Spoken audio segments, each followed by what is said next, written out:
Greetings, YouTubers and live videoers. It's me, Wayman29, coming on replying to Steven8065. He had a interesting video, the historical Jesus reliability of the Gospels, and I wanted to reply to some of the stuff he says because I see Smadewell is here giving some great information. I want you to know that I'm a Markian man still, and I have not read the book that Smadewell has recommended on the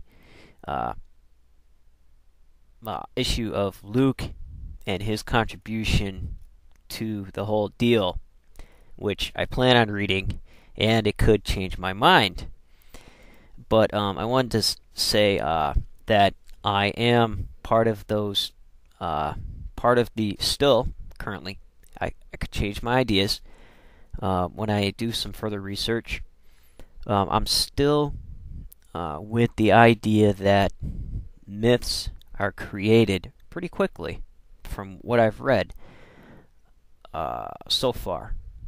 And I fully believe that a lot of those influences did impact the New Testament scriptures, while at the same time recognizing, as Smadewell points out, that there are also, obviously Jewish influence because they were Jewish writers all the way through, but people don't think of it that way.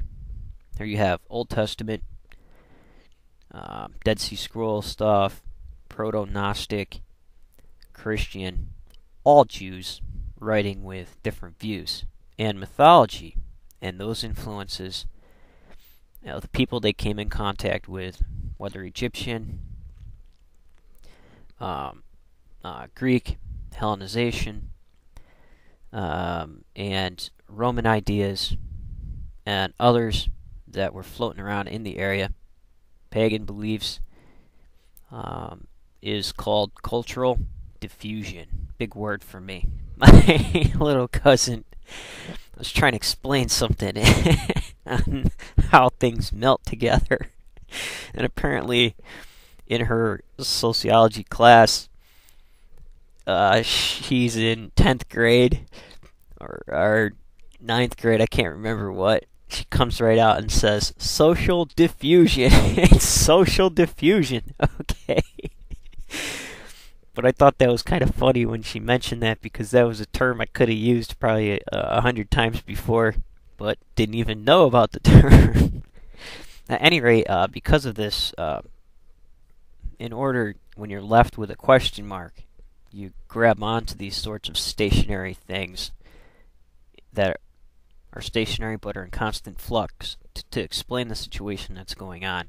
And I believe that some of these items were borrowed and applied to Christ as a temporary stand-in, possibly until things came out that they had the correct view.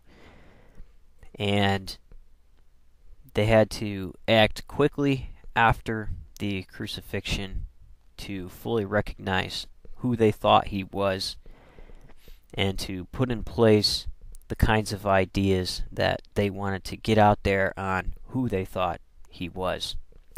And there are many texts that did not survive, that were written and floated around along with the four Gospels. Acts, or the writings of Paul, I'm sorry, not Acts, the writings of Paul being some of the earlier things, and then you have the Gospels. Paul and his letters seem to be the earliest currently by the big shot scholars. However, this idea of Luke being the basis brings up some pretty good points. Scholars like to think that, it was Mark that, Matthew and Luke used to make their texts on the issue and just improved on it.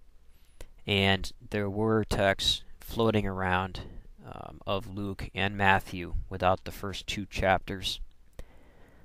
So they didn't have the virgin birth. And Mark does not. So you make some pretty good points, and um, I'm not here to promote Smadewell or anything, but he he seems to know what he's talking about.